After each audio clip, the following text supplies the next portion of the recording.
Hello everybody, and today I'm here to wrap up my month of November. Now I'm filming this in March, so there's a good chance that I don't actually remember what these books are about anymore.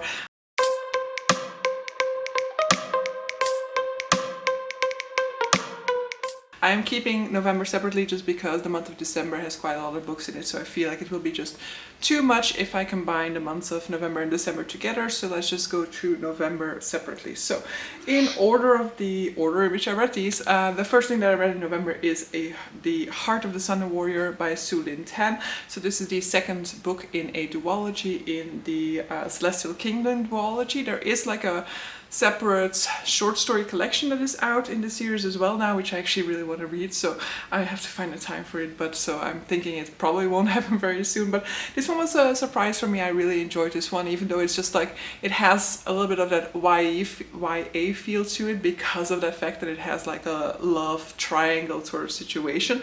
But actually for this particular book that really worked very well for me, I guess also because we see our protagonist really having moments that are just about her, moments in which are about her developments, and in which, you know, she might be removed from these different romantic interests as well, and she might just have like her own story, as well as just, you know, like really rooting for one particular ship within this series.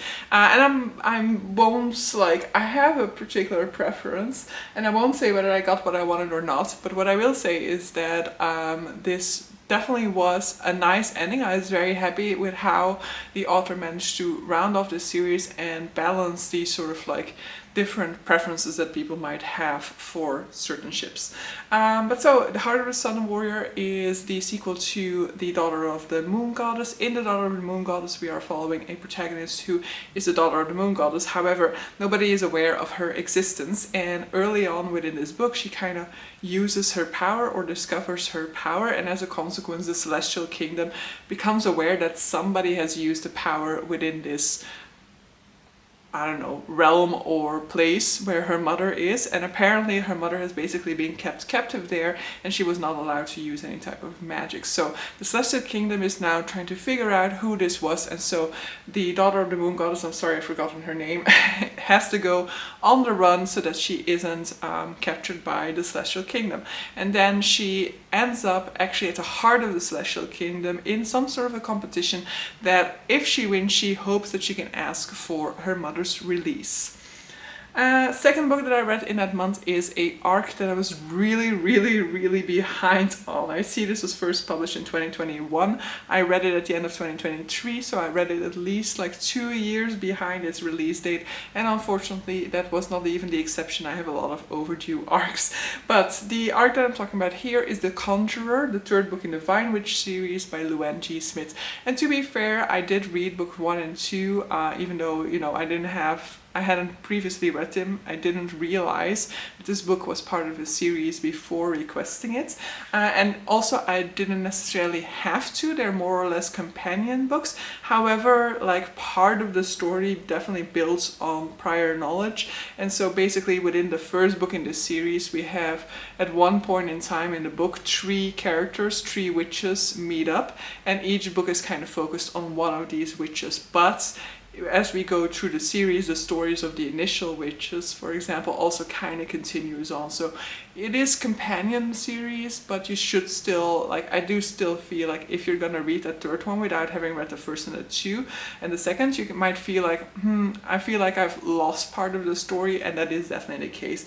Now, I will definitely say that I enjoyed The Vine Witch most of all, so the first book within this series, and with the second and the third, I just feel like it's just like not working as much for me. Like, it's not a huge effort, though this third one was a lot more of an effort for me, but it doesn't have that same sort of payout as the first one had. The first one felt like a perfect sort of like more or less cozy fantasy, you know, stakes weren't all that high, and it had to do with like magic for, you know, maintaining vines to create wine, so it had that sort of like, I don't know, it feels very cozy fantasy to me for some reason because of that, and I feel like that was much less the case with book 2 and 3, and book 3 then also has a sort of like mystery detective type element to it, which I don't vibe with. So this third one for me is just like a 2-star. It was okay, but I definitely didn't really enjoy it all that much. Then we have an Illumicrate book, and I will say that if you want my opinions about this because you're interested in this book, then I would suggest you watch my Illumicrate video for this, which came out like right after I read it, because at this point in time I've lost quite a few of it. And this is After the Forest by Kel Woods, and this is to some extent a Hansel and Gretel reimagining, but for the most part this is the story of what happens after the events of the fairy tale Hansel and Gretel. So we look at young adults, Hansel and Gretel. Gretel is basically keeping the family afloat. She has taken the witch's grimoire, and so she is now using the witch's gingerbread recipe to maintain a sort of like independent business and keep the family afloat. Whereas Hans is basically like kind of adrift. He spends a lot of his money drinking, and he spends a lot of his money gambling and not doing a great job in his gambling, so he's in a lot of debt as well. And so we see kind of the struggles to keep his family afloat, while a new sort of like ruling presence comes into the neighborhood, and dark forces seem to get a little bit more of a hold within this area of the world. I did enjoy the world building and that sort of feeling of being in sort of like a Bavarian forest, and I did enjoy the sort of like tension and mystery that was especially there at the beginning of the book. I feel like what I remember about my criticism for this book is that it felt a little bit drawn out. This is, I think, almost 500 pages or maybe even more, and it definitely felt like it could be like 100 or 150 pages shorter, and that would have actually benefited my enjoyment of this book. But if you want, like, if you're interested based on what I've said here, and you kind of want to know more about my sort of like reservations about this book, then I would go and check out my video that I did right after, because this is all I remember about this book. Next up, I re-listened to The Legends of Anne, the third book in King's Dark Tidings by Cal Kate. So this one is my least favorite in the series. I'm not entirely sure whether I like looked at my rating upon re-listen and like imagined whether I needed to change that rating or not. Considering like, if I think back on this book now, it's a little bit more difficult because I've listened to all of them in succession, so it's more difficult to kind of imagine which one is which, but I'm pretty sure I know which book this is. And so I think like it could potentially be a little bit harsh to have given it a 3.75, considering how much I enjoyed the series. But it is definitely, I think, my least favorite within the series at this point in time.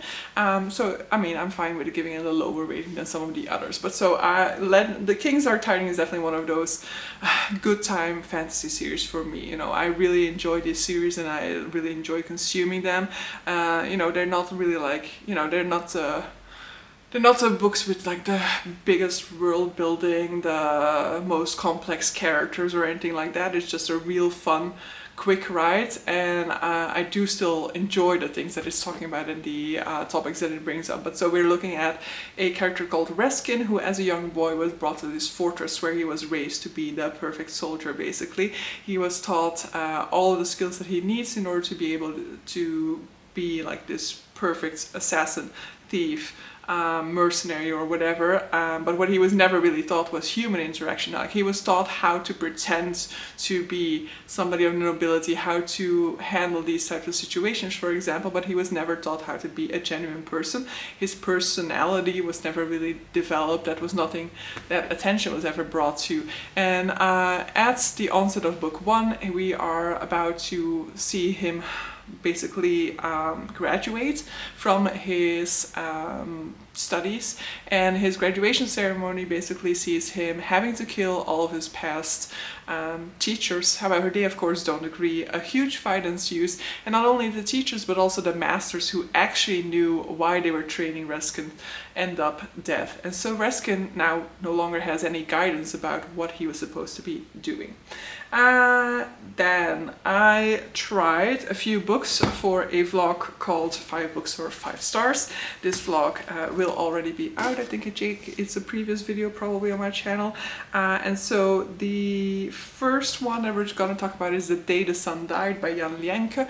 This one unfortunately was a case of writing style for me. So this is a speculative piece of Chinese fiction which looks at a town in which people all of a sudden don't go to sleep anymore. Instead of going to sleep, they maybe go to sleep, but they kind of like dream work, I guess. And in their dreams or in their dream walking, they perform acts that they've always wanted to do. So I feel like it's about suppressive regimes and about the consequences of suppressing human desires, human wants, and having a society in which those dreams and wants cannot find expression. And so we see crazy stuff happening. What I need to give here is a trigger warning for suicide. There's more stuff that happens there, but some of the first things that we see is people taking their own lives. And you know, this one is a very interesting concept and could be a great book. Definitely for a lot of people this is a great book and this will be a great book, but for me personally the writing style just was like an impediment to my enjoyment of it. I feel like it was too much like reporting to SEC of a writing style, and that it didn't like put you in the mind of the characters that you're following. It's just like showing you what is happening without trying to show you how the people feel about what is happening. So that just didn't work as well for me. Next is a book that I apparently enjoyed, but I have no memory of. And that is The Goodbye Cat by Hiro Arikawa. This is to some extent a sequel to The Traveling Cat Chronicles, but this is a collection of 4 short stories, 2 of which have somewhat of a link to The Traveling Cat Chronicles. And those apparently are my favorites because I have just been editing that other video, so that's why I know this. But I personally don't really have recollections about any of these stories at this point in time, and so unfortunately this is a very forgettable story. So yeah, I would have loved to love this one more, but I didn't. And unfortunately more or less the same can be said about the next one because I know in my edit I say like that this is like a 4.5 or something, but I need to reread this one. So I Who Have Never Known Men by Jacqueline Hartman is a French book, and it is a book about a group of women who are trapped in a facility. They are being guarded there by men. The men don't really, like, they don't have an interaction with them, you know, like for example there's no sexual assault that they're committing there, for example. They're just guarding these women, and like if the women try to, you know, like touch one another, console one another or something like that, then they will like intervene and like tell them to stop. If the women were to try to, harm themselves or starve themselves, then they will intervene. But aside from that, there is no interaction between these guards and these women. And due to circumstances, they get out at one point and they're out into this wide world, and it's kind of about their journey from that point onwards. But I have forgotten all about that. You know, when I re-listen to my thoughts about that first section when they are in that sort of like prison or that facility, like I did have memories of that section and do remember certain scenes or certain passages in it. But about the part where they're outside, I feel like I've forgotten most of that. So this is actually a book that I would kind of want to revisit at some point. I listened to this audibly, and probably this is one that I want to revisit physically, maybe with the audiobook at the same time, but just because I feel like this is one that has kind of slipped my grasp a little bit because of having consumed it like that while putting up the Christmas tree, so while being a little bit too distracted. But I gave it a pretty good rating, meaning that I did have a really good experience with it in the moment. It's just that it didn't apparently like infiltrate enough to have a lasting impression, and I want to make sure if I were to reread this physically that, you know, if then it disappears again, then clearly this is type of story that it doesn't really have a big impact on me. But I still want to give it like the benefit of the doubt and try to reread it again, because I feel like it's a meeting that I didn't give it enough attention and that therefore it has slipped my mind. Hey, so I just realized that I think I didn't talk about some of the books for my November reading, so let's add them now. So one thing that I still finished within the month of November is The Adventures of Amina Al-Sarafi by S.E. Chakraborty, but I think it's written under Shannon Chakraborty, which I really enjoyed a whole ton. This is a adventure fantasy story featuring a little bit of an older protagonist. So we're following a female pirate who basically at this point in time is retired from her more adventurous days. She's also dealing with some more like aches as she's a little bit of an older age at this point in time. She has like a weak knee, for example. However, early in this book, she is visited by somebody who has managed to track her down and who offers her basically like one last job to try and track down her niece, I believe, who has, you know, like gotten lost, who has basically disappeared. And I think the woman who offers her the job thinks she's been kidnapped, where she kind of suspects maybe she ran away. And the reason why she ends up being entangled in this is because this is a family member of a past crew member. I really enjoyed this book a whole ton. It's got a lot of fun action. I think it's mainly just one that I really enjoyed. I don't think that there's like a huge amount of like character depth or like a huge character growth or something like that within this book, but I really remember enjoying it and I want to kind of read it again at some point, hopefully, if this is a series, and otherwise I'll probably just revisit it at one point because I remember it being a real fun ride. And then there are two books that I gave up on within the month of November.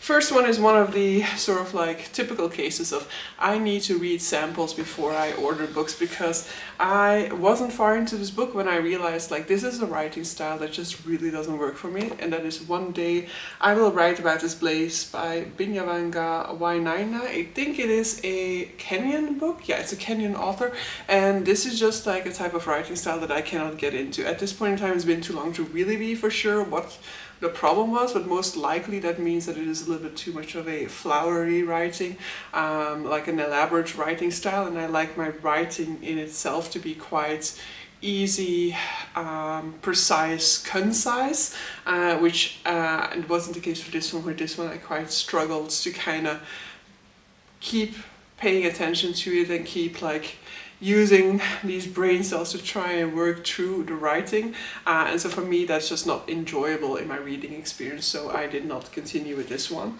And then the other one that I had to DNF, unfortunately, is The City of Last Chances by Adrian Tchaikovsky. I gave it a chance, I gave it another chance, I gave it a last chance, but I think I got quite like far. I'm not gonna say far, but I potentially even got like 100 pages in or something like that. But like it's a world where there is like a colonizer, maybe, like there is a society that is being suppressed by this other culture that came in at one point in time, and we are following different perspectives as we kind of set up this story. And my main issue with that is the different perspectives, is the fact that we get so many perspectives, and it takes a long time, in my opinion, if I remember correctly, before we even revisit one of these perspectives. And there were just too many perspectives in which I was like, oh, I'm kind of bored, and not enough perspectives that made me go like, oh yes, I want to revisit these. And because of how long it also took to revisit certain perspectives, it sort of started to feel like, you know, the story wasn't progressing. We're just like expanding and expanding and expanding, but never moving forward. So unfortunately, this one doesn't work for me. I will give Adrian Tchaikovsky another chance, but I'll probably give him another chance in the form of one of his sci-fi books first, before trying another one of his fantasy works. But yeah, back to past me to round off this video. Yeah, and that is the month of November. So I don't think I said it, but it will have been on the screen. But so I started the month with 29 books on that TBR, and so yeah, we will. I don't actually have the answer now, but my editing self will have figured out what my TBR at the end of November was.